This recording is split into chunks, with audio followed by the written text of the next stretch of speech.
ការខំខ្លួនអុកញ៉ាលីគួងដាក់ពន្ធនាគាររឿងលុកស៊ីនិងការស្កេនអនឡាញជាច្រើនកន្លែងនៅថ្ងៃទី15ខែមករាឆ្នាំ2026ចៅក្រមបានសម្រេចចេញដីកាបង្ក្រាបឲ្យឃុំខ្លួនជនត្រូវលោកលីគួងអាយុ50ឆ្នាំនៅពន្ធនាគាររាជធានីភ្នំពេញ 2J ជននេះត្រូវបានតំណាងអាយកាចោទប្រកាន់ពីបទល្មើសរួមមានការជ្រើសរើសដោយមិនស្របច្បាប់សម្រាប់កេងប្រវ័ញ្ចឆោមបោកមានស្ថានទម្ងន់ទោសជាក្រុមមានការចាប់តាំងនិងបោះសម្អាតប្រាក់ដែលបានប្រព្រឹត្តនៅក្នុងប្រទេសកម្ពុជានិងពីទីកន្លែងផ្សេងទៀតចាប់តាំងពីឆ្នាំ2019រហូតមកទល់បច្ចុប្បន្នបទល្មើសមានបញ្ញត្តិឲ្យផ្តន្ទាទោសតាមមាត្រា377និងមាត្រា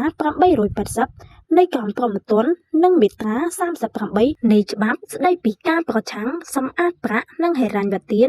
ភេរវកម្មតាមព័ត៌មានលោកលីគួងដែលមានងារជាអង្គការផងបានរកស៊ីនឹងការបដល្មើសស្កេនអនឡាញនេះយ៉ាងខ្លាំងនិងជាច្រើនកន្លែងដែលអ្នកល្មមមិនសូវស្គាល់និងលើឈ្មោះនោះទេសូម្បីតែនៅតំបន់ប្រៃចាក់ដែលក្រុមបរទេសរត់ចេញយ៉ាងស្ងេះស្ងាត់កាលពីយប់មិញក៏ម្នាក់នេះនៅពីក្រោយផងដែរ